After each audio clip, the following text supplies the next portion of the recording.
भाई वाह, उस्ताद अमानत अली और फिर इंशा का कलाम तो हम शामिल करेंगे आगे चलकर प्रोग्राम में। It's going to be a जबरदस्त म्यूजिकल ट्रिब्यूट, लेकिन उससे पहले कुछ सियासी बातें कर लें और आपको बाखबर कर दें कि भाई इर्द गिर्द सियासत में चल क्या रहा है और उसके बाद एक्सप्लेन हमें कर देंगे सोहेल वड़ाइच साहब, who will be joining us.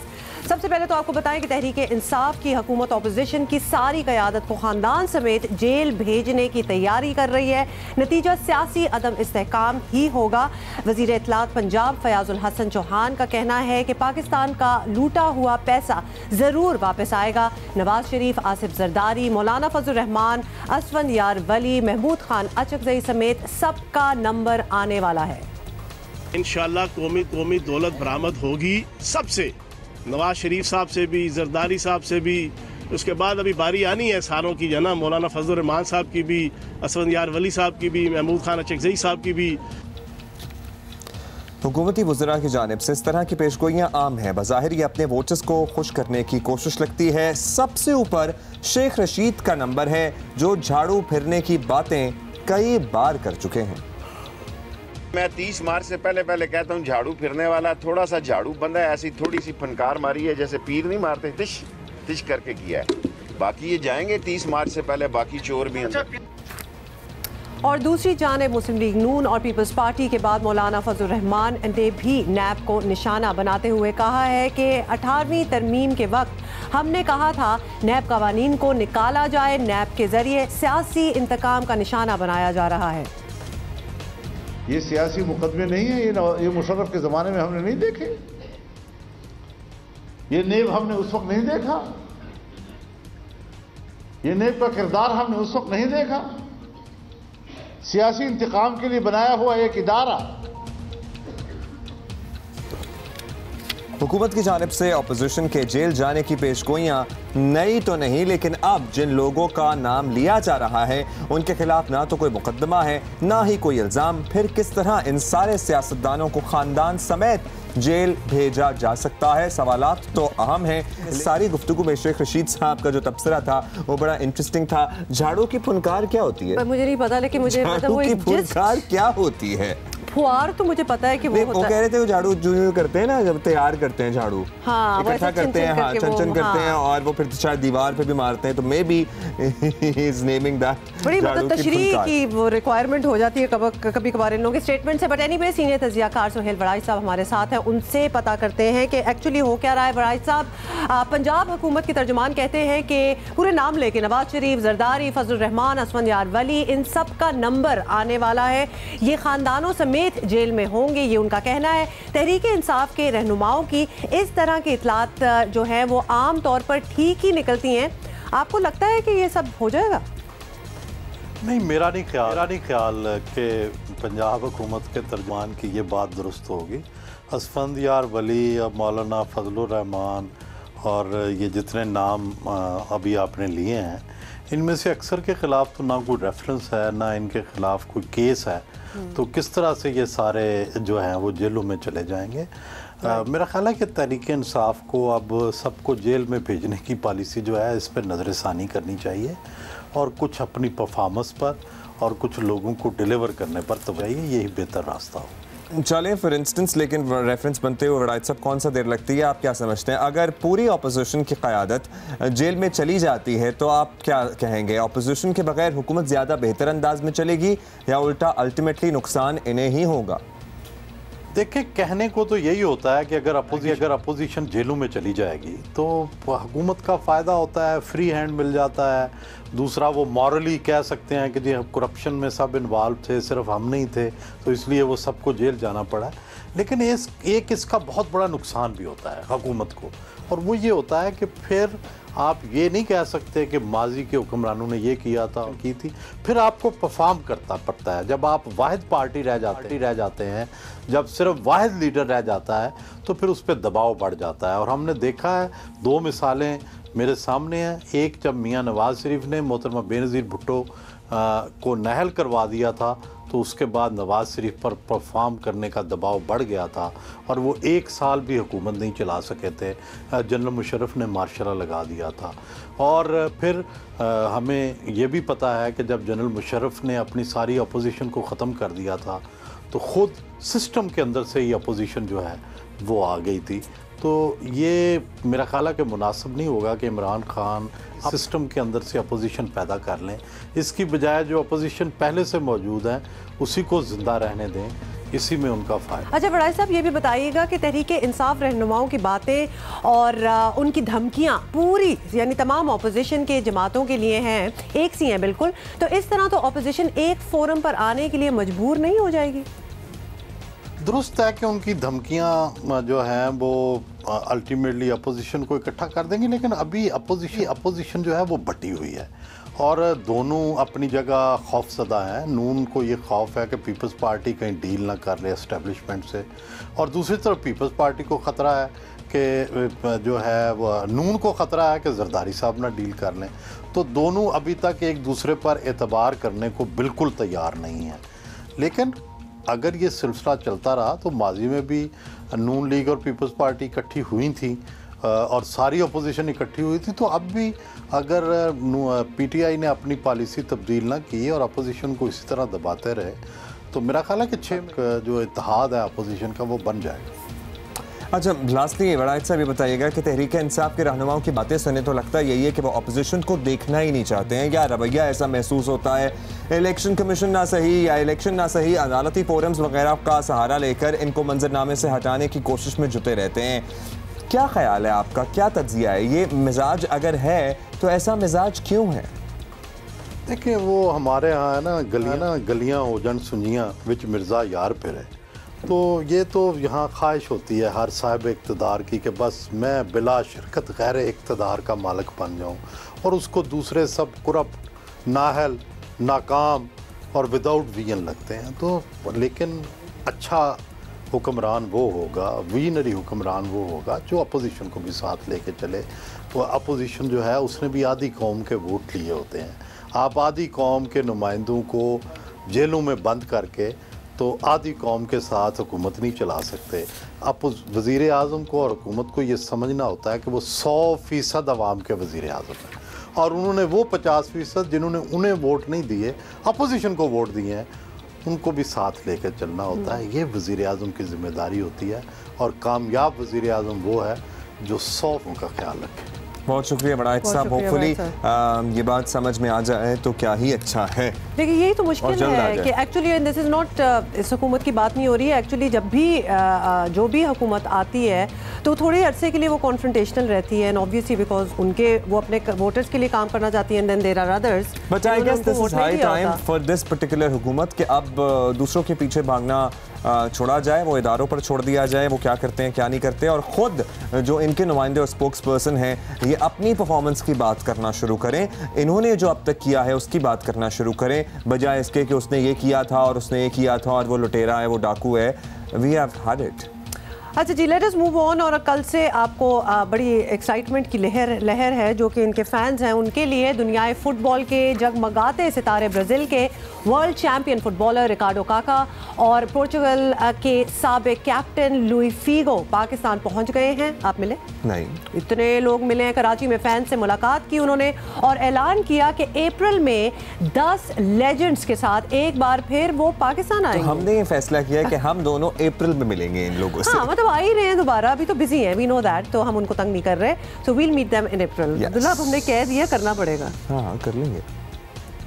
चलो जी, अब तो मैं एकॉन के लिए ज़्यादा एक्साइटेड हो गई हूँ। Akon is going to be coming and performing over here. Karachi और लाहौर का जिक्र हो रहा है ना? यस, तो भी होगा, हम पहुंच जाएंगे। अभी आगे बढ़ेंगे और मैं ट्वीट्स देख रहा था भाई, बाकी जगह तो बारिश होना शुरू हो गई है और भीगे दिसंबर पे लोगों ने खुद ही शायरी शुरू कर दी है। तो उन्होंने ये भी लिख दिया कि हमने भीगे दिसंबर का मौसम एहसास हो रहा है जनवरी में, ये भी लिखा था साथ पे। तो उन्होंने कहा कि जब इतना खूबसूरत मौसम है ही और सर्दी की बारिश वैसे भी बड़ी अच्छी लगती है, एट टाइम्स अगर दिल का मौसम अच्छा हो तो उसमें कुछ नगमे, कुछ गज़लें, कुछ शायरी भी हो जाए। तो फिर यानी आप कह रहे हैं कि हम आगे से, आपने मुझे क्यों दिया है क्या कि हम आगे चले? शायरी, मिज़ाहनिगारी, सफ़रनामे, कॉलम नवीसी, ये 4 अनासर एक जगह मिल जाएं तो फिर बनता है इब्न इंशा। जी हाँ, आज इसी इब्ने इंशा को दुनिया से कूच किए कितने 41? हाँ जी, ये दूसरा क्यू था जो मैंने आपको दिया। Thank you very much.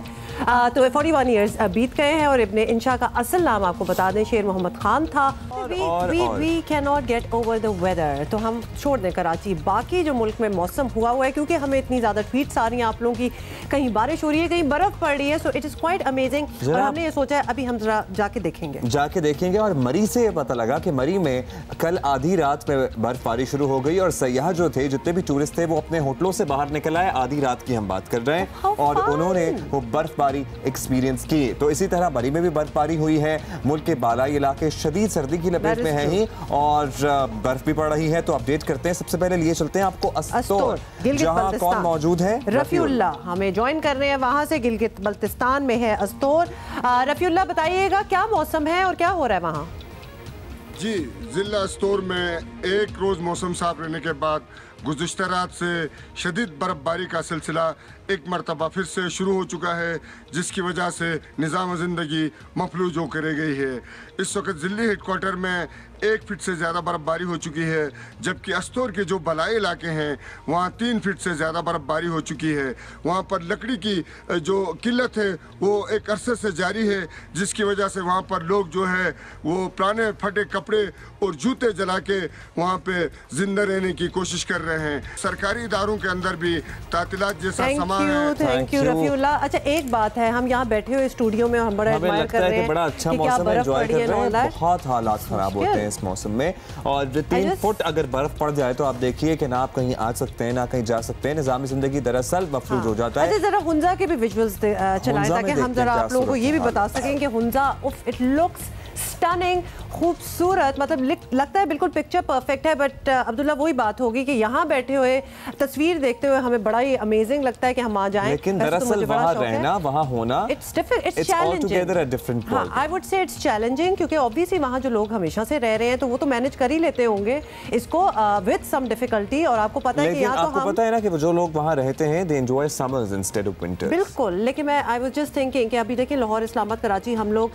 Gas की कितनी बंदिश को बर्दाश्त कर रहे हैं, मैनेज कर रहे हैं। तो जहाँ इस लेवल की सर्दी हो, जहाँ बर्फें पड़ रही हैं, मतलब स्नो क्लैड ये सारे माउंटेन्स हैं, तो वहाँ का तो कुछ और ही हिसाब किताब होगा। I don't know how they manage but it is stunning. ज़ाहिर है लकड़ी वगैरह ईंधन के तौर पर इस्तेमाल होती है। पारा चनार जाना है और अली अफजाल हमें वहाँ बताएंगे कि पारा चनार में क्या सूरत हाल है। Over to you Ali. Parachinar में बर्फबारी के बाद इलाके के हुस्न में निखार आ गया है और इलाके में सर्दी की शिदत भी बढ़ गई है। पारा चनार और ज़िले कुरम के मुख्तलिफ इलाकों में मौसमी सरमा के दौरान शदीद बर्फबारी होती है और मौसम भी इंतहाई सर्द हो जाता है।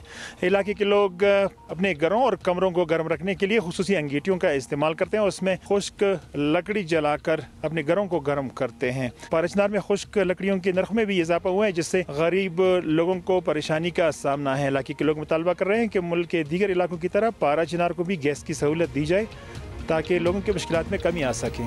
Thank you Ali Afzal. अच्छा 2 चीज़ें मैंने कनेक्ट की हैं इधर अब्दुल्ला। आपको पता है कि हम बिलियन ट्री सुनामी और के शजरकारी करें और दरख्त उगाएं, ये वो जब गैस नहीं मिलती ना, अभी हम सोच ही रहे थे कि मैनेज किस तरह करते हैं, तो फिर आप दरख्त काटते हैं और फिर आप उनको जलाते हैं because it is all about survival.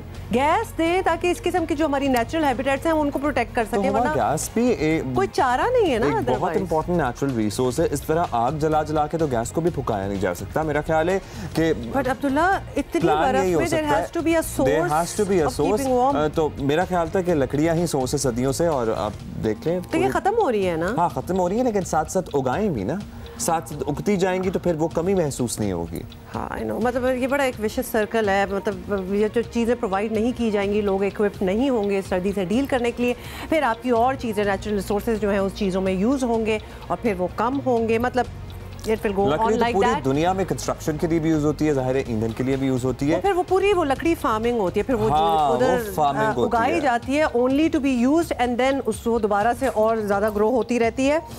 थोड़ा सा मुझे दुख हुआ देख के, इट्स वेरी चैलेंजिंग सिचुएशन। जितना हमें यहाँ बैठ के जितनी भी स्टनिंग ये लग रही हो सीनरी, वहाँ के लोगों के लिए है मुश्किल।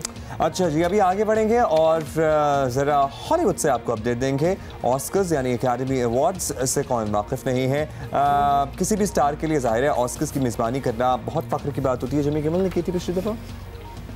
है ना? जिमी किमेल ने भी की थी। जिमी किमेल ने की थी। हमारी भी ख्वाहिश है कि हम कभी ऑस्कर्स की मेजबानी करें जरूर, मगर लग रहा है कि वो आने नहीं वाला मौका। और क्योंकि इस बार तो लगता है कि वो ट्रेंड ही चेंज हो रहा है। जल्दी से आपको बताएं कि इस बार होने वाले एनुअल एकेडमी अवार्ड्स में अब्दुल्ला खाब, ओके, तो इस बार एनुअल एकेडमी अवार्ड जिनको वो ऑस्कर्स भी कहते हैं, उसमें थोड़ी सी तब्दीली की गई है और इस मरतबा ऑस्कर्स की जो इवेंट होगा वो बगैर किसी मरकजी मेज़बान, यानी जो एक प्राइमरी होस्ट होता है, जो MC होता है, वो नहीं होगा इसमें। और इस मरतबा ऑस्कर तकरीब में पिछले 30 सालों की तरह एक मखसूस मेज़बान नहीं होगा, बल्कि हर कैटेगरी के लिए एक नया स्टार मेज़बानी के फ़राइज़ अंजाम देगा। तो लिहाजा, और ये आपको पता है ना कि एक्चुअली हुआ क्या है, क्योंकि पहले इन्वाइट किया गया था केविन हार्ट, जो कि बड़े हॉलीवुड के बहुत बड़े स्टार हैं, एक्टर हैं, अदाकार हैं। ये लो, तो केविन हार्ट को पहले इनको इनवाइट किया था और बड़े एक्साइटेड थे। इन्होंने ट्वीट भी किया कि I will be hosting the Oscars. फिर इनके कुछ पुराने इंटरव्यूज से इनके कुछ स्टेटमेंट्स निकल आई जो कि कुछ कंट्रोवर्शियल थी, तो उस पर लोगों का एक ह्यू एंड क्राई मचा। इन्होंने खुद ही स्टेप डाउन कर दिया कि लो जी, मैं नहीं करता। हाँ, और उसके बाद ये फैसला हुआ कि मुख्तलिफ लोग, मुख्तलिफ स्टार्स, मुख्तलिफ कैटेगरीज के अवार्ड्स अनाउंस करेंगे और होस्ट करेंगे। I guess this is a good idea as well, क्योंकि इसमें बहुत से लोगों को आप अकोमोडेट कर सकेंगे। और यहाँ भी हमने वैसे पाकिस्तान में भी जो अवार्ड फंक्शंस देखे हैं उस पर कोई 10-12 होस्ट तो होते ही हैं। हाँ, मतलब वो आते रहते हैं ना, वो एक सर्कुलेशन चली रहती है। सो ये डिफरेंट ट्रेंड्स हैं, लेकिन लगता है कि ऑस्कर्स के लिए पहली बार होगा कि कोई main central first time in 30 years. So अभी आगे बढ़ जाते हैं और क्या चल रहा है जरदारी साहब की जिंदगी में? आपको बताएं कि खुर्रम शेर जमान ने आसिफ अली जरदारी को नाअहली की रेफरेंस जो है वो अबाउट टर्न करते हुए इलेक्शन कमीशन से सुप्रीम कोर्ट ले जाने का फैसला किया है। Hope you got what I just said. Khurram शेर जमान ने ये दरख्वास्त 20 दिसंबर को जमा कराई थी, जिसमें कहा गया कि न्यूयॉर्क में अपार्टमेंट छुपाने पर आसिफ जरदारी को नाअहल किया जाए, वो रुकन असेंबली नहीं रह सकते। खुर्रम शेर जमान को अब लगता है कि सुप्रीम कोर्ट इलेक्शन कमीशन से ज़्यादा बेहतर फोरम है। मैं आसिफ अली जरदारी साहब को देना चाहता हूं कि जनाब, अब बचने वाले नहीं हैं आप तैयारी कर लें अपनी। हमारी तैयारी सारी मुकम्मल हो गई है, तस्दीक हो चुकी है, और इसी तस्दीक की बिना के ऊपर पहले तो कुछ चीज़ें रिवील हुई थी, इसी तस्दीक की बिना के ऊपर अब हम इस केस को सुप्रीम कोर्ट ऑफ पाकिस्तान लेकर जा रहे हैं, जो कि एक बड़ा फोरम है और मंतकी अंजाम तक इस मामले को हमने पहुंचाना है। इलेक्शन कमीशन के 5 रुकनी बेंच ने 27 दिसंबर को खुर्रम शेर जमान की दरख्वास्त का जायजा लेकर उस पर इब्तदाई समाअत की मंजूरी दे दी थी, लेकिन दरख्वास्त वापस लेने पर यह मामला यहाँ से तो ख़त्म हो गया। सुप्रीम कोर्ट में दरख्वास्त दायर करने का मतलब है कि अदालत जो भी फैसला देगी उस पर अपील के लिए कोई दूसरा फोरम नहीं है। PTI के पास कितने ठोस शवाहिद हैं, इसका फैसला तो अब अदालत उज़्मा में ही होगा। अभी हम बात कर लेते हैं। PTI हलीमा आदिल शेख हमारे साथ मौजूद है। हलीमा आदिल शेख साहब, पहले तो आप ये बता दें, आपका कहना है कि पीपल्स पार्टी के लोग आपको टारगेट करना चाहते हैं, ऐसा क्यों लगता है आपको? जी देखिए, ये कोई अचानक तो नहीं हुआ और मैं एक ज़िम्मेदार शख्स हूँ। 26 दिसंबर को ये मैंने होम सेक्रेटरी को लेटर लिखा था। कुछ वाइब्स आ रही हैं और मैंने जैसा बताया कि पहले भी मैंने उस दिन जब मुझसे क्वेश्चन हुआ तो मैंने सवाल किया कि कुछ पीपल पार्टी में बैठे हुए लोग कह रहे हैं कि आप जो कुछ इस वक्त कर रहे हो, पूरे सिंध में जाकर बेनकाब कर रहे हो पीपल्स पार्टी को, इनकी करप्शन को, और उसकी मिसाल एक मौजूद है। पिछले साल जनवरी को 3 जनवरी को जब मैंने गन्ने के काश्तकारों की रैली निकाली तो उसके बाद अनवर मजीद बहुत नाराज़ हुआ। उसके बाद अनवर मजीद ने ज़ाती तौर पर उस वक्त पुलिस से तशद्दुद कराया था, जिसका बाद में वहाँ के जो SHO जिसने तशद्दुद किया उसने किसी जगह मौके पर इकरार भी किया उसका, और उसके बाद उन्होंने केसेस बनवाए जो वो कर सकते थे। फिर FIR कटवाई, एंटी करप्शन में केस डाला, फिर 2-3 FIR कटवाई रावणवार से, फिर सारा एक पूरा माहौल बनाया गया। लेकिन हक बात तो करनी है ना, अगर सब चुप हो जाएंगे तो कौन करेगा। जिसके बाद बड़ी सीरियस मुझे लोगों ने कहा कि चीज़ें आपकी जो है किसी जगह मतलब ठीक नहीं समझी जा रही हैं, तो अपना ख्याल करें, अपना ख्याल करें। तो लाजिम बात है कि जो ट्रैक रिकॉर्ड रहा है इस पार्टी का, इनकी लीडरशिप का, मैं नाम नहीं लेना चाहता, बस एक लंबी फहरिस्त है, तो इसलिए एक एप्रीहेंशन थी जिसका मैंने सिंध गवर्नमेंट को बता दिया है। बाकी अभी तक ना उन्हें वो हरकत में आए हैं, ना उन्होंने कोई सिक्योरिटी प्रोवाइड की है, ना ही बस इतला कर बताओ, बाकी अल्लाह मालिक है। चलें, अल्लाह मियां आपको हिफ्ज़ व अमान में रखे। तो आपका मामला हो गया। ये बताइएगा हलीम साहब के खुर्रम शेर ज़मान साहब ने इलेक्शन कमीशन से जरदारी साहब के खिलाफ रेफरेंस वापस ले लिया और अब जा रहे हैं वो सुप्रीम कोर्ट।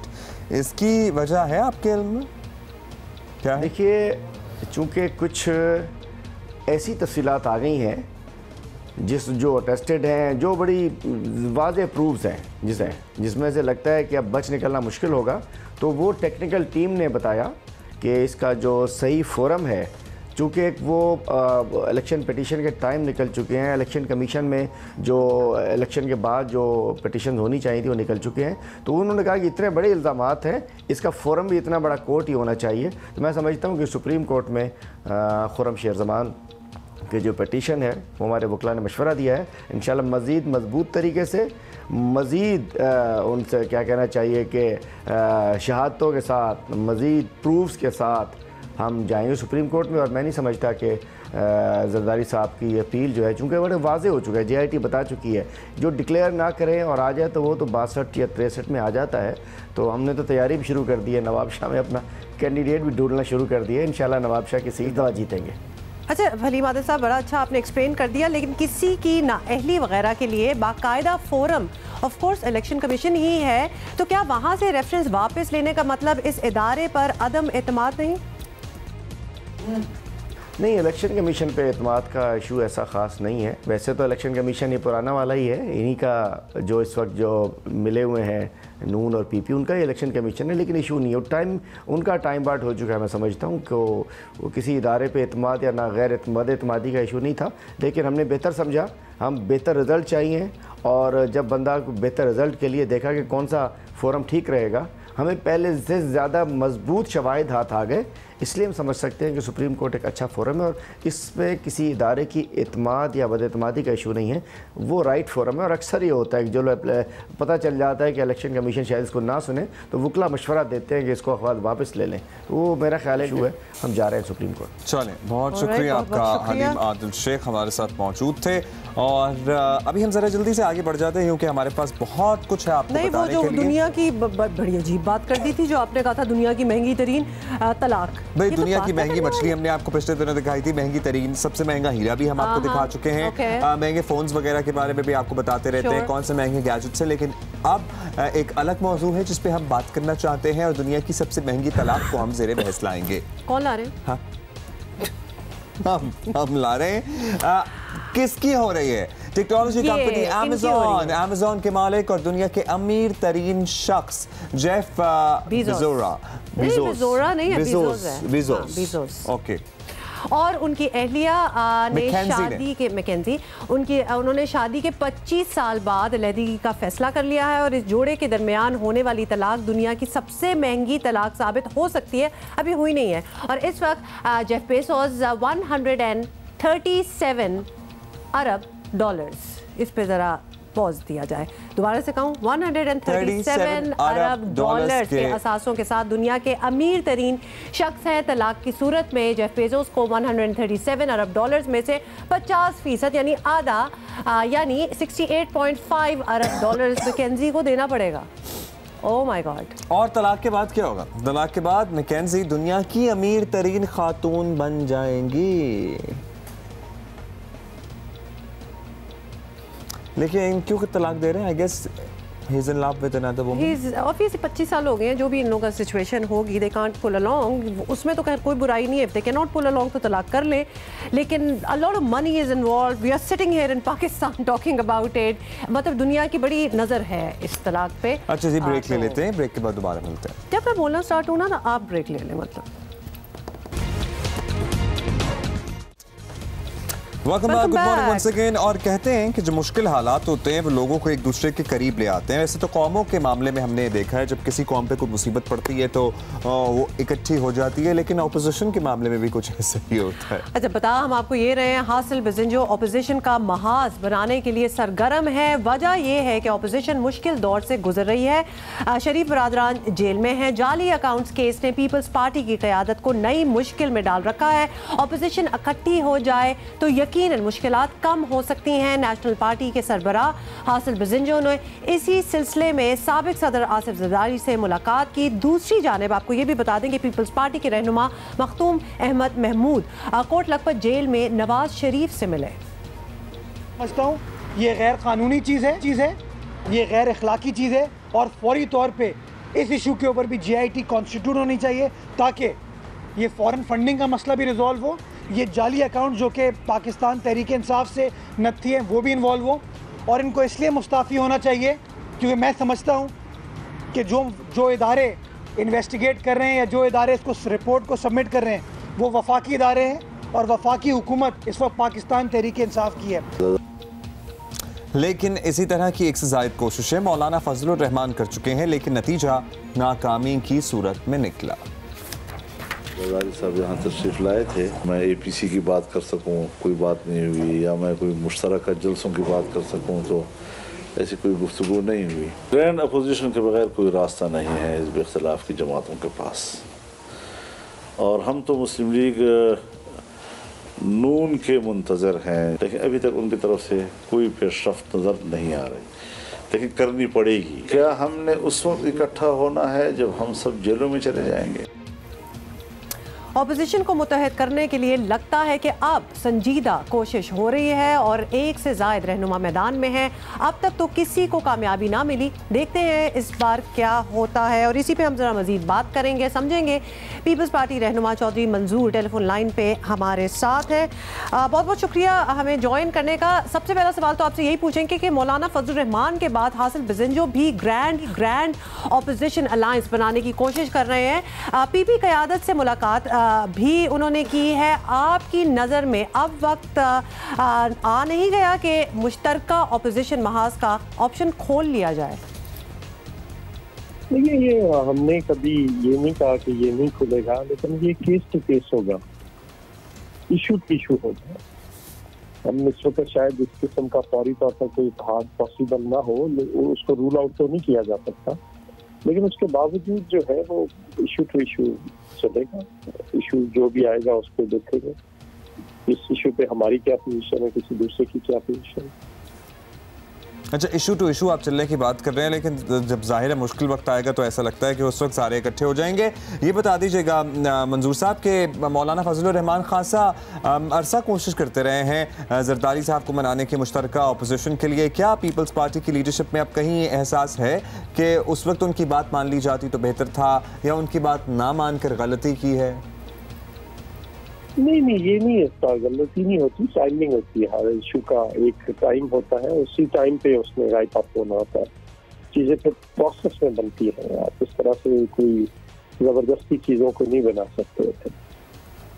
अच्छा, ये भी बताइएगा कि मखतूम अहमद महमूद साहब नवाज शरीफ से मुलाकात के लिए गए, जाहिर है कि पार्टी क़यादत के कहने पर या उनकी इजाज़त से ही गए होंगे, तो हम समझ लें कि PP मुस्लिम लीग नून राब्ते बहाल हो गए? अच्छा, मुझे नहीं पता अभी उनके बारे में कि वो गए हैं तो क्या वो इशू है, और वो उनसे मिलने गए हैं, उनका कोई जाती ताल्लुक था या क्या नहीं, मुझे अभी नहीं पता। मैं अभी कुछ नहीं कह सकता इस बारे में। चलिए जॉय साहब, ये तो बता सकते हैं आप कि उनका जाने का और उनके मामले का तो आपको नहीं इल्म, लेकिन अगर पीपल्स पार्टी और मुस्लिम लीग नून एक साथ आती हैं, एक पेज पर इकट्ठी होती हैं, तो शायद एक ग्रैंड अलायंस भी बन सकता है। उस सूरत में क्या इरादा है? कुछ सोचा है किसी ने कि इजलास की कार्रवाई को रोका जाएगा कौमी असम्बली की, या फिर बाहर एहतजाज किया जाएगा? कोई प्लान, कोई फ्रेम ऑफ माइंड कुछ है इस तरह का? नहीं, वो तो देखिए, उस पर तो मैंने कहा कि पहले तो इशू होगा, दूसरा फिर उस पर आएगा कि क्या करना है, क्या करना है, कैसे करना है, ये सारी चीजें आएंगी उस पर, और किस तरह से चीजों को लेकर आगे बढ़ना है, कैसे आगे बढ़ना है, असेंबलियों में क्या करना है, बाहर क्या करना है, ये सारी चीजें तो उसमें तय होंगी। बहुत शुक्रिया हमसे बात करने का। रहनुमा चौधरी मंजूर हमारे साथ थे।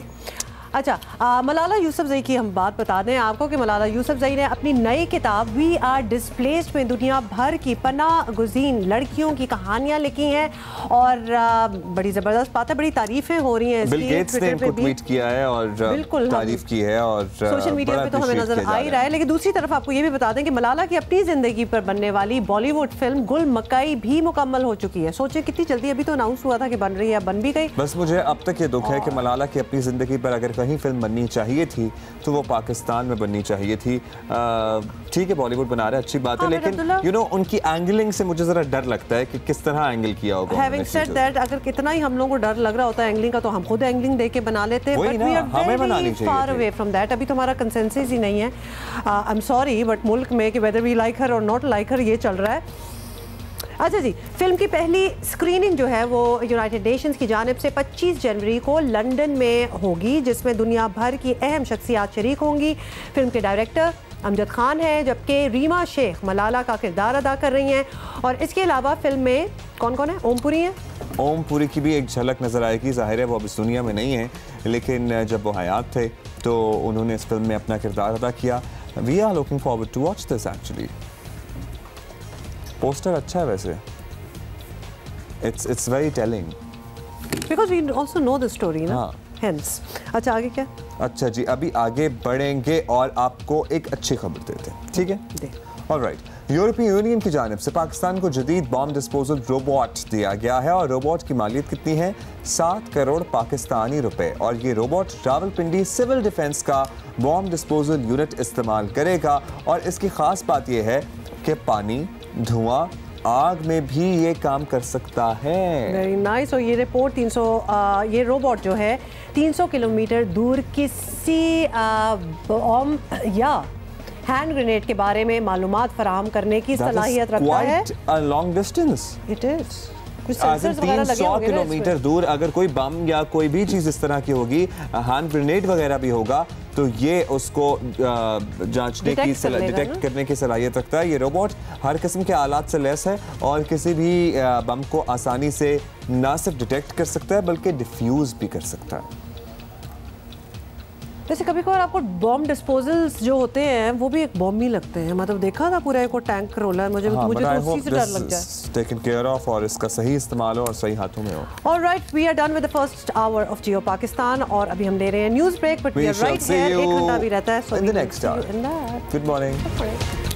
अच्छा, हुमा का ये सवाल है कि ये कोट के नीचे गरारे क्यों पहनते थे? तो मैंने बताया कि गरारे नहीं थे, ये बेल बॉटम पैंट्स थी। और आपको याद है एक जमाने में in recent past bell bottom jeans बहुत चली हुई थी। बिल्कुल, लेकिन वो बेल ऊपर से आके नीचे बेल होती है, यानी ऊपर से जो चीज स्टार्ट होती है वो गरारा होता है। अच्छा, ये बहुत चौड़ा वैसे बेल था, चौड़ा था, तो वो गरारा फीलिंग दे रहा था। अच्छा, इसके बारे में हम बात करेंगे क्योंकि इस फैशन पे मुझे एतराज है, हालांकि आपका कब का खत्म हो गया है। लेकिन पहले आपको बताएं कि हम हेडलाइंस में भी आपको ये बता रहे थे, ये बहुत ही स्टोरी जो है दिलचस्प है। वजीर आज़म इमरान खान के बहुत पुराने दोस्त को ये शिकवा है कि उनके लिए दिन रात चंदा जमा करने वाला दोस्त आज उन्हें याद नहीं।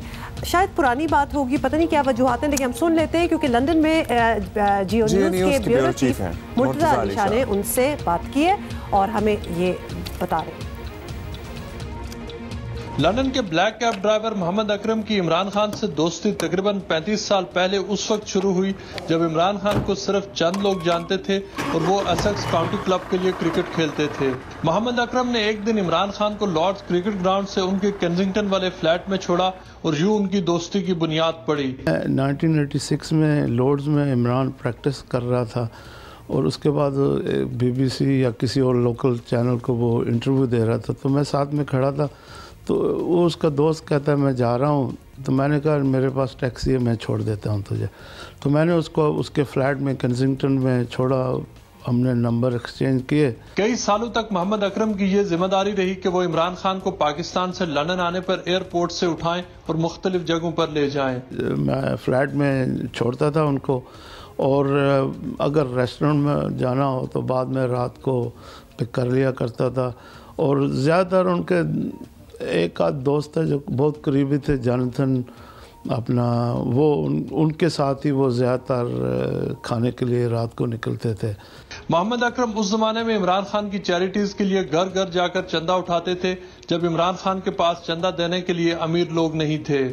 ख़ास करके इंडिया पाकिस्तान का चैरिटी मैच क्रिस्टल पैलेस में एक हुआ था, उसमें मैंने बहुत दौड़ा दौड़ी की, टिकटें बहुत सारी जगहों पे मैंने रखी, पोस्टर्स पूरे लंदन में लगाए मैच के लिए, और बेसिकली अपना ज़्यादातर तो मेरा चैरिटी में इमरान के साथ। जमाइमा गोल्डस्मिथ से तारुफ होने के बाद इमरान खान ने मोहम्मद अकरम के जरिए ही उन्हें रीजेंट्स पार्क इस्लामिक सेंटर से इस्लामी तारीख का लिटरेचर भेजा। उन्होंने मुझे अपना कहा कि रीजेंट्स पार्क लंदन मास्क के साथ में एक इस्लामिक बुक सेंटर है, वहाँ से कुछ किताबें जो उन्होंने जो मुझे लिख के दी थी वो पिक करके जमाइमा को डिलीवर करनी है, जो मैंने की।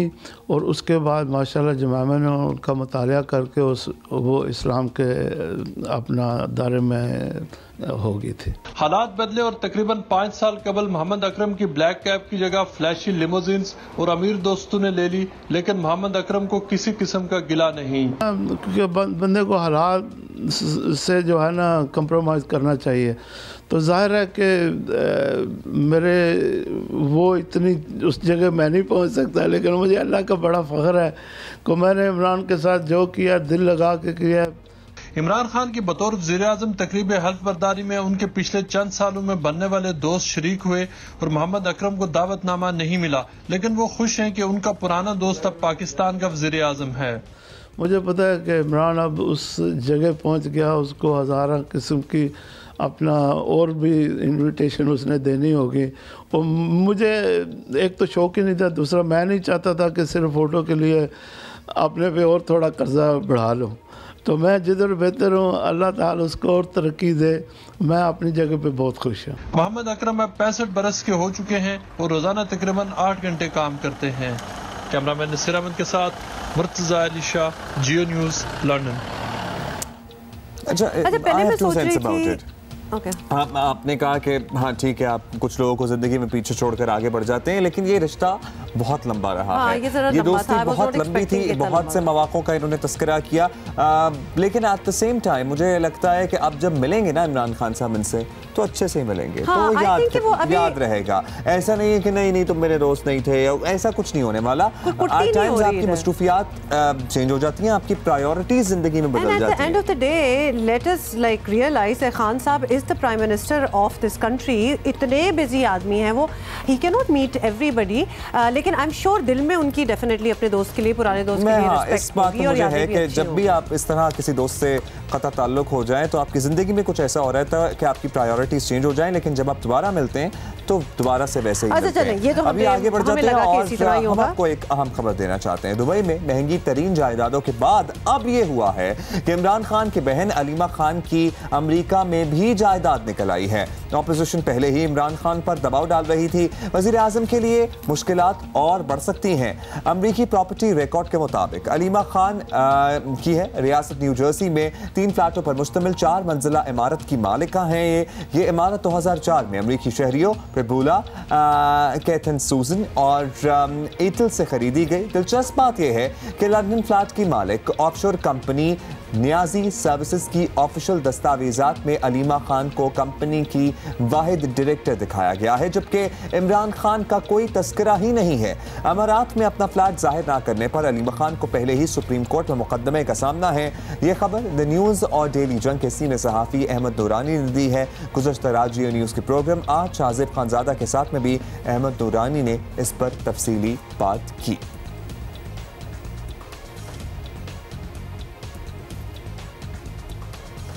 अच्छा, I don't know what the big deal is कि मतलब वो बहन भाई हैं, अगर उन्होंने अपनी कोई डाल भी दी उसमें अपनी प्रॉपर्टी वगैरह Niazi services, so what is it? अच्छा, आपको लग रहा है कि बिग डील नहीं है? वो एक तो वजीर आजम है और फिर जब वो दूसरों पे इतने बड़े बड़े क्लेम्स करते रहे। वो वजीर आजम अब बने हैं, वो पहले वजीर आजम नहीं थे। मेरी बात सुनिएगा, वो उनकी बहन है, आप कह रही हैं कि कोई डाल दी है तो कोई बिग डील नहीं है। भाई जब आप दूसरों पर इल्जामात लगाते हो, ना सिर्फ उन पर इल्जामात लगाते हो, जो सियासतदान है उन पर तो लगाएं, लेकिन फिर उनके उस खानदान पर भी इल्जाम लगाएं जिसका सियासत से कोई ताल्लुक नहीं है। जैसे कि अगर नवाज शरीफ कहते रहे हैं कि उनके बच्चे अडल्ट हैं, बालिग हैं, वो कब से कारोबार कर रहे हैं, तो उस पर एतराज़ है, लेकिन अगर आपकी बहन का एक और फ्लैट निकला है तो आपके लिए कोई बिग डील नहीं है। मुझे honestly to be very honest मुझे नहीं लगा, मतलब अगर मेरी बहन का भी हो and if she wants to you know, अगर मेरी एक बिग कंपनी हो उसके अंदर वो डालना चाहती है तो सो व्हाट, भाई बहनों में तो इस किस्म की चीजें हो जाती हैं। मेरी बात सुने, ये आपकी बहन का मामला हो सकता है ना, अगर आप भी यहाँ दूसरों की बहन भाइयों, औलादों और खानदानों को जेल भेजने की बात करेंगी ना,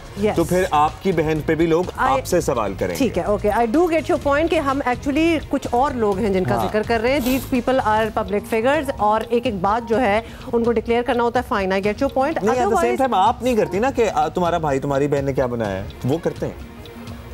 आपके बच्चों ने क्या बनाया, खानदानों के साथ उनकी पार्टी के रहनुमा कह रहे जेल भेजेंगे इन्हें। अभी आगे बढ़ जाते हैं, हम तो ये आपको खबरें दे देते हैं, ट्रिब्यूट शामिल करेंगे। आज पाकिस्तान फिल्म इंडस्ट्री के एक ऐसे हिदायतकार को हम याद कर रहे हैं जिनकी फिल्मों की तादाद तो गिनी चुनी है मगर कामयाबियां बहुत ज्यादा है। अच्छा जी, आप आगे चलते हैं और सीरियस बातों पे आते हैं। तहरीक इंसाफ हुकूमत ने अगरचे एतराफ़ किया है कि पिछले 5 माह में मुल्क में महंगाई में इजाफा हुआ है, लेकिन ये शरह बहुत ज़्यादा नहीं है। तो आपको जल्दी से ये भी बता दें कि महंगाई में बड़े इजाफे की बातें बिल्कुल गलत है, ये उनका कहना है, और अपोजिशन जमातें महंगाई का बेबुनियाद वावेला कर रही हैं। वफाकी वजीर मनसूबाबंदी और शुमारियात खुसरो बख्तियार का एक प्रेस कॉन्फ्रेंस में ये मानना था कि हाँ कुछ चीज़ें महंगी हुई हैं, लेकिन साथ साथ वो ये भी दावा कर गए कि इससे आम आदमी पर कोई फ़र्क नहीं पड़ा, उसको कोई असर नहीं पड़ा।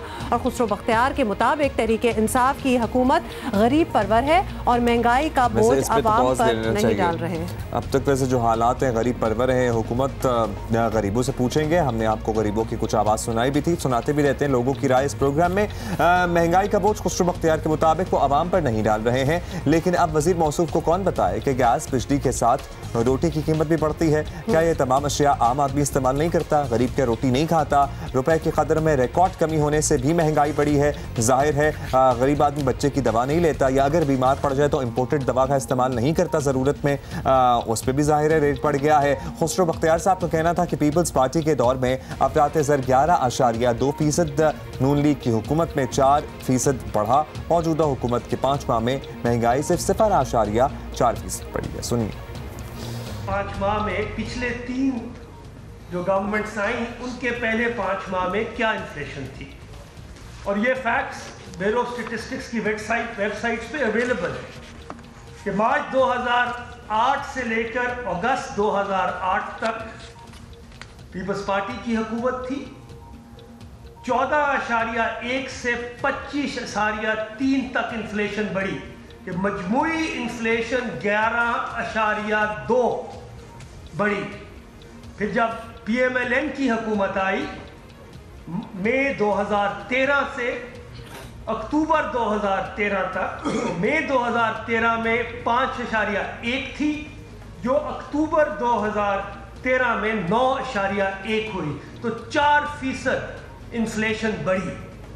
और जब PTI की गवर्नमेंट जुलाई 2018 में आई तो उस वक्त इन्फ्लेशन जो हमने इनहेरिट की वो 5.8 थी, और आज की इस दिसंबर के महीने की जो इन्फ्लेशन है, दिसंबर जो ख़त्म हुआ है, वो 6.2 है। तो सिर्फ 0.4% इंक्रीज आई।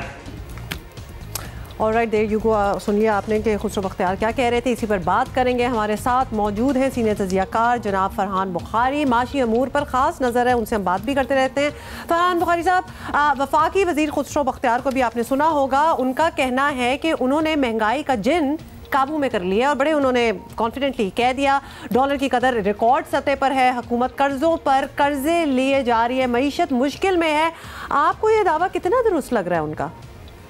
जी शुक्रिया। लगता यह है कि खुसरो बख्तियार साहब और भी जो हज़रात हुकूमत में यही मौक़िफ़ इख्तियार कर रहे हैं, उन्हें शायद मईशत की समझ नहीं है, उन्हें मईशत के बारे में पढ़ने लिखने की ज़रूरत है, और एक दफ़ा वो पढ़ लिख लें तो तब ही उन्हें समझ आएगी।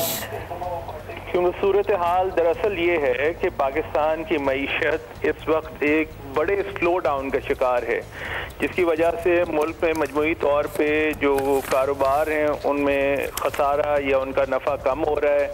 और इसी तरह मुख्तलिफ जगहों से इतलात आ रही हैं लोगों को अपनी सैलरीज पे कट्स या फ्रीज लेने की ज़रूरत है। और जो सेक्टर्स में मुख्तलिफ सेक्टर्स में जो स्लो डाउन हुआ है, जो हो रहा है, उसके नतीजे में कैजुअल या सीजनल लेबर और रेगुलर लेबर से जो ताल्लुक़ रखने वाले लोग हैं उनकी भी मांग कम होती जा रही है।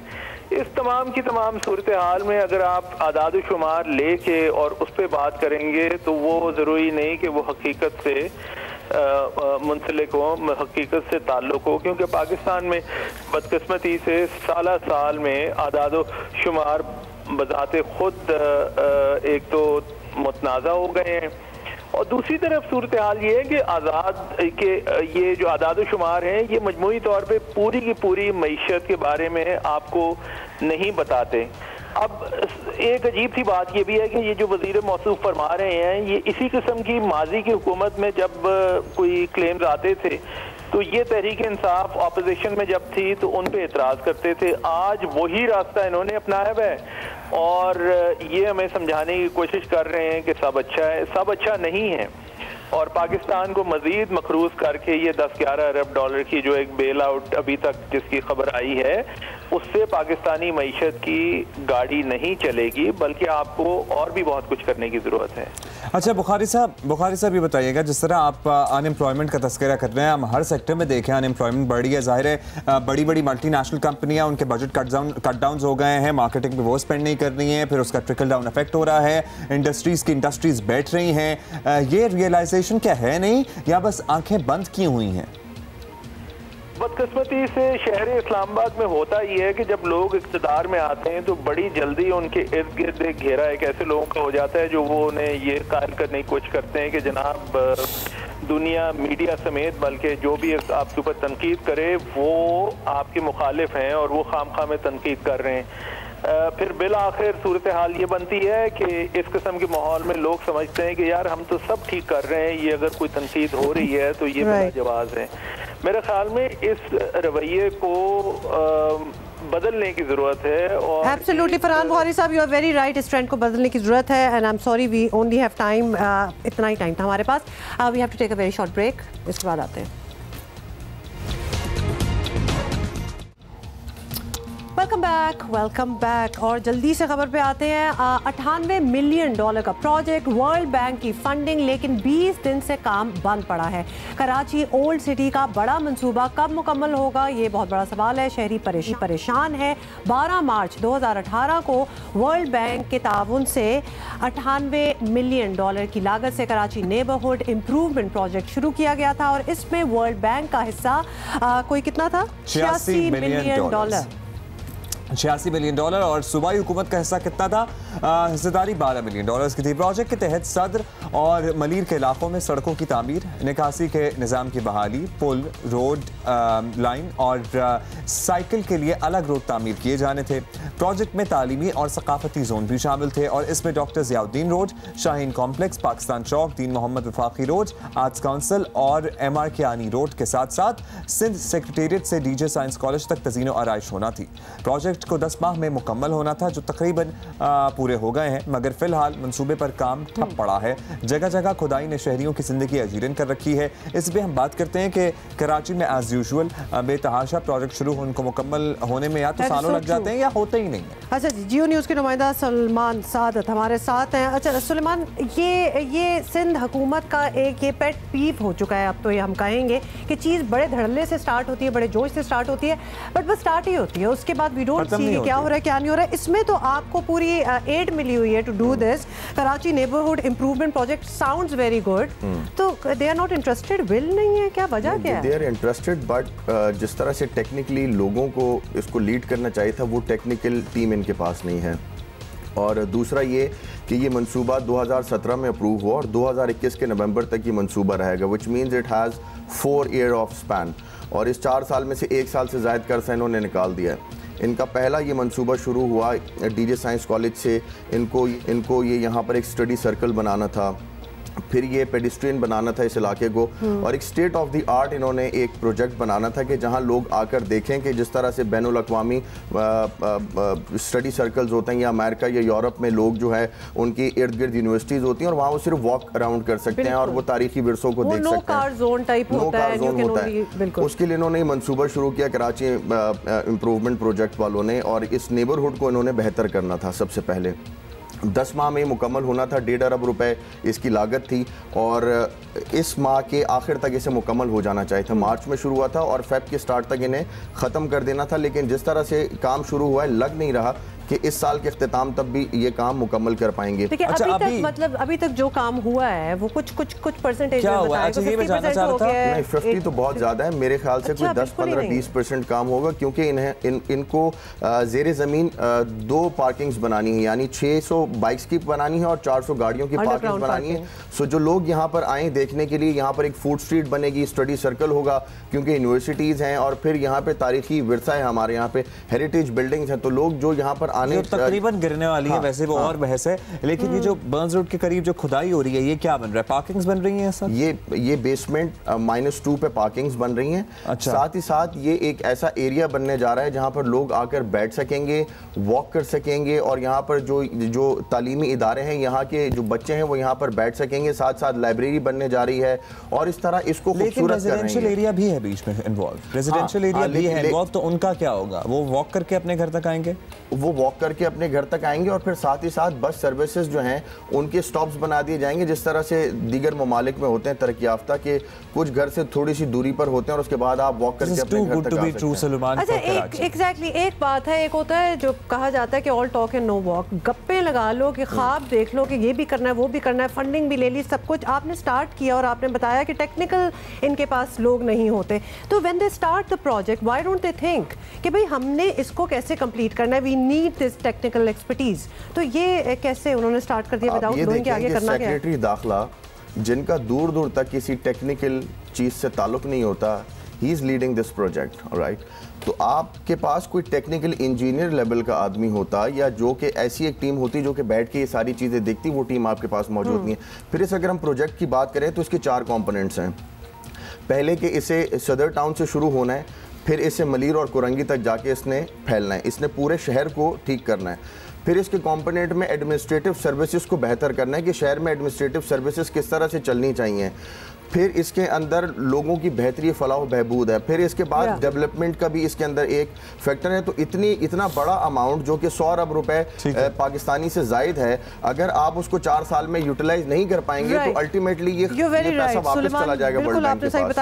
और पता नहीं वापस जाएगा किसके पास जाएगा, ये भी होता है। तो सारी बात है, थोड़ा सा फ्रस्ट्रेटिंग हो जाता है, और फिर हम सार्कास्टिक अपनी स्माइल्स भी देते हैं, क्योंकि इतनी बार ये चीज़ हो चुकी है, ये चीज़ें खुदती हैं, खुदाई कर लो जी, हमने थोड़ा सा दिखा दिया कि हमने काम किया, इसके बाद कुछ करने की जरूरत नहीं है। तो ग्रीन लाइन ही बन जाए वो तो। ज्वाइन किया है तैमूर खान साहब ने, जो इस कॉन्फ्रेंस के मुंतज़मीन में शामिल हैं। बहुत शुक्रिया आपका तैमूर साहब, आपने वक्त दिया। बताइएगा आप लोग की कॉन्फ्रेंस करने जा रहे हैं, ख्याल कैसे आया और इसमें किन मौज़ूआत पर बात होगी, इससे फ़ायदा कैसे होगा? देखिए, ये जो कॉन्फ्रेंस है इसकी जो पूरी जो डेवलपमेंट हुई है और इसके पीछे जो थिंकिंग है वो ये है कि पाकिस्तान इस वक्त एक ऐसे मौके पे खड़ा हुआ है जहाँ पे हमारे लिए नागुज़ीर है कि हम मनी लॉन्ड्रिंग का सद्देबाब करें, और ये जो टेरर फाइनेंसिंग है, ख़ास तौर पे जो दूसरे ममालिक हैं और जो इंटरनेशनल कम्युनिटी है, वो उनके जो तहफ़्फ़ुज़ात हैं इस एरिया के ऊपर, जो हिस्टोरिकल उनके तहफ़्फ़ुज़ात हैं, उसकी कुछ वजूहात हैं। देखें, पाकिस्तान तो एक बहुत रिस्पॉन्सिबल मुल्क है, मगर आपके नेबरहुड में अफ़गानिस्तान और एक वेव ऑफ इंस्टेबिलिटी है, उसको हम नहीं वो कर सकते, उससे किनारा कुछ नहीं कर सकते। अच्छा, एक बड़ा सिंपल क्वेश्चन है तैमूर साहब, when people would be interested in knowing कि पाकिस्तान में कितनी मनी लॉन्ड्रिंग हो रही है?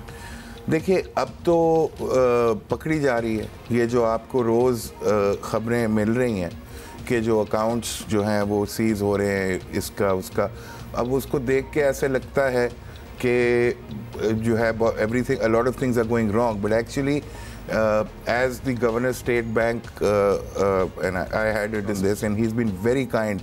इस पूरे initiative में गवर्नमेंट ऑफ पाकिस्तान ने हमें बड़ी हेल्प की है कि हर एरिया में उन्होंने ताउन करने की कोशिश की है कि कैपेसिटी बिल्डिंग हो।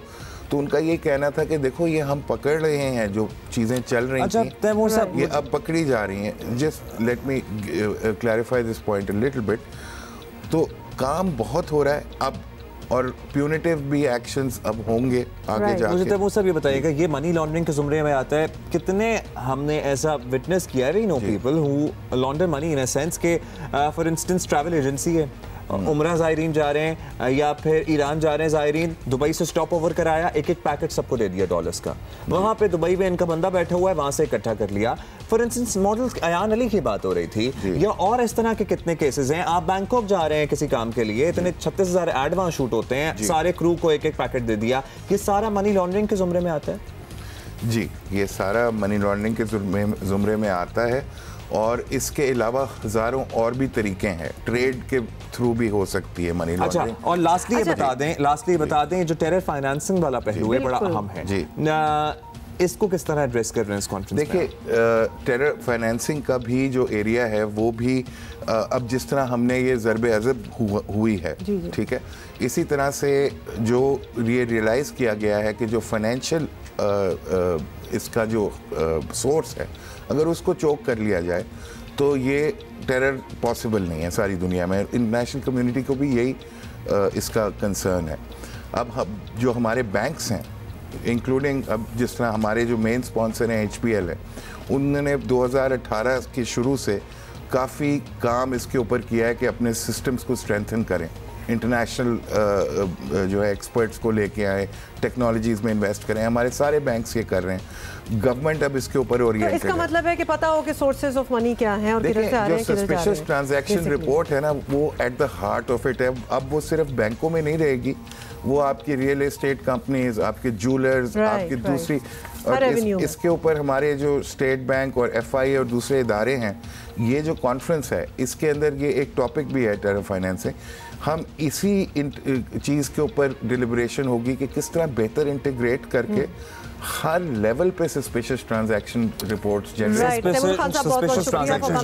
की जाए। बहुत शुक्रिया आपका। बड़ी ही इंपॉर्टेंट कॉन्फ्रेंस है actually and timely as well, it should be done, लेकिन हमें तो ब्रेक लेनी है, ब्रेक के बाद मिल रहे हैं। See you. Good morning.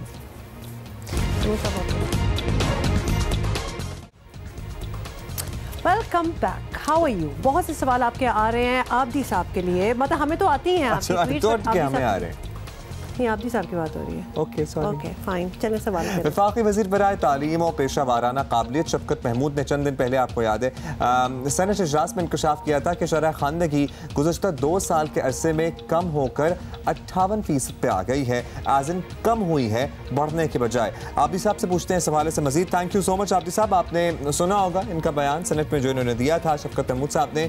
आप क्या समझते हैं मुल्क में जो शरह ख़वानदगी है इसमें इजाफे के लिए किस किस्म के इक़दाम इमरजेंसी वैसे तो नाफिज होना चाहिए, इस सिलसिले में हमें फौरी करने चाहिए? सबसे पहले बात तो मैं ये बता दूं आपको कि जो हमारा लिटरेसी रेट है वो 58% ही है और 2 साल से ही यही फिगर है।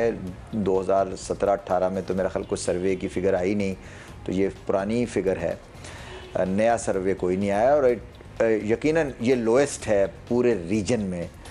मुख्तसरन ये कि देखिए, अगर आपने लिटरेसी रेट बढ़ाना है तो सबसे पहले तो जो आपके पास एक इशू है वो है आपको अपना जो एजुकेशन बजट है वो खातिर का बढ़ाना होगा। इस वक्त आप GDP 2.2 पर हैं तो आपको उसको रेस करना होगा। दूसरी बात, आपको एक पॉलिसी फ्रेमवर्क बनाना होगा कि आपको किस तरह लिटरेसी को बेहतर बनाना है। ये खाली आउट ऑफ स्कूल बच्चों का मसला नहीं है, इसके साथ बड़ी चीज़ें एसोसिएटेड हैं और आपको प्रोविंसेस को, पॉलिटिशियंस को ऑन बोर्ड लेना होगा। देखिए, आपको अपने टीचर्स को मोटिवेट करना है, टीचर्स को इंसेंटिवाइज करना है। ट्राइबल एरियाज़ में, रिमोट एरियाज़ में जो टीचर्स हैं उनको अगर आप इंसेंटिव्स देते हैं, उनकी काउंसलिंग, पेरेंट्स की काउंसलिंग, उनको लाना स्कूल के अंदर, स्पेशली फ़ीमेल्स को, और उसके अलावा घोस्ट स्कूल्स हैं ऐसे जो कि बंद पड़े हुए हैं, उनके ऊपर आप अपना तवज्जो दें, उनको चलाएं। इसी तरह आपको ये देखना पड़ेगा कि जो प्रोविंशियल लैंग्वेजेस हैं, बाज़ वक्त उसके अंदर जो पढ़ाना है या तालीम देने से जो है आपका लिटरेसी रेट बेहतर हो सकता है। तो आप इंग्लिश और उर्दू के अलावा जो नेटिव लैंग्वेजेस हैं उसके अंदर बेसिक कोर्सेस को पढ़ाने की कोशिश करें। ऑलराइट, बहुत शुक्रिया आपका, आपने बहुत अच्छी कुछ सजेशंस दी हैं, होपफुली उन पर अमल दरामद हो और इसमें बेहतरी आए। बाय द वे आपको पता है ना कि एक करिकुलम लाने की भी बात हो रही है, लेट्स सी कि उस पर कितनी जल्द और क्या पेशरफ्त होती है। अभी हम जरा क्रिकेट की बात करेंगे। आजकल हमारी दुखती रग है, लेकिन कोई बात नहीं, हमने फिर भी बात इसीलिए तो जैसे अब्दुल्ला ने कहा कि क्रिकेट की बात करेंगे, क्यों करेंगे, बात क्या रहेगी है करने को? अभी है एक मैच, अच्छा ओके की जा सकती है। तो आपको पहले तो हम बता दें जनूबी अफ्रीका और पाकिस्तान के दरमियान तीसरा और आखिरी टेस्ट आज दोपहर 1 बजे शुरू हो गया और होगा, और मेज़बान टीम को सीरीज में 2-0 की फैसला कुन बढ़तरी हासिल है। ऑलरेडी इसके आगे मैंने बात ही नहीं करनी। और सीरीज में व्हाइट वॉश से बचना है तो जोहानिसबर्ग में कुछ नया करना पड़ेगा, लेकिन क्या नया करेंगे ये हमें बताएंगे।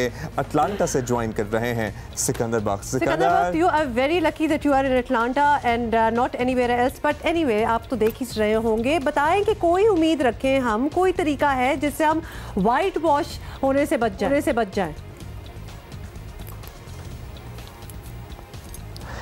मुझे तो नहीं लगता कि कोई ऐसा तरीका हो, सिवाय इसके कि हमारे जो बैट्समैन हैं वो बहुत ज़्यादा रन्स करें, और इसलिए कि अभी तक जितने भी हमारे बैट्समैन हैं किसी ने 100 रन नहीं किया है, किसी ने कोई सेंचुरी नहीं लगाई है। तो बस उम्मीद है कि बस हम यही कह सकते हैं, हौसला बढ़ाएं उन लड़कों का कि जनाब ये सबसे ज़्यादा ख़तरनाक विकेट है साउथ अफ्रीका में, जितनी भी विकेटें हैं उसमें, कि वो कोई एक बड़ा स्कोर कर दें, जिस बड़े स्कोर के बाद हमारे बॉलर्स को इतना मौका मिले कि हम उनको आउट कर सकें।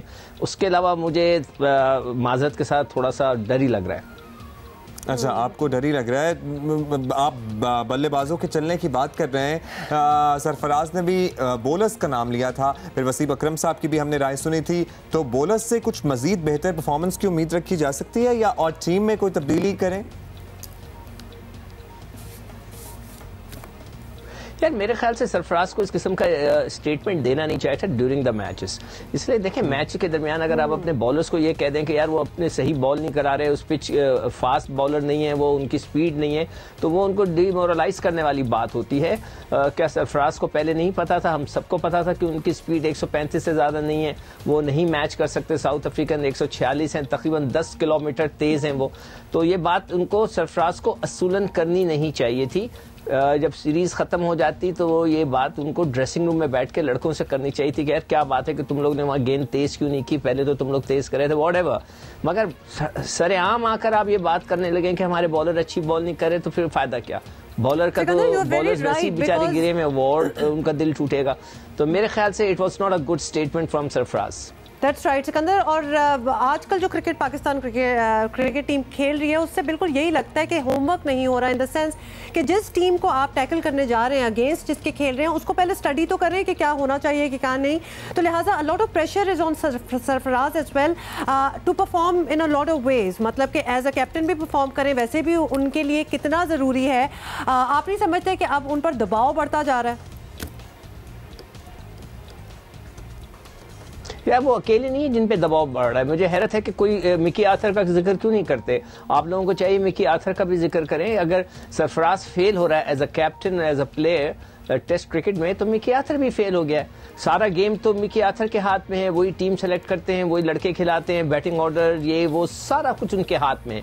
तो वो सब कुछ होने के बावजूद वो कुछ नहीं कर पाए, तो वो भी फेलियर है। मिकी आर्थर भी फेल हो गए हैं। अगर आप सरफराज को कुछ कहते हैं तो मिकी आर्थर पे भी बात होनी चाहिए और करते हैं। बहुत शुक्रिया सिकंदर बख्श हमारे साथ मौजूद थे, और लेट्स होप कि इस मैच में कुछ बेहतरी हम दिखाते हैं। ट्विटर पे लोग पूछ रहे हैं किधर हो रही है बारिश, ये कह रही थी बारिश हो रही है, मैं कह रहा था बारिश नहीं होगी। उम्मीद की थी, मैंने कौन सा वादा ही कर दिया था कि बारिश हो रही है।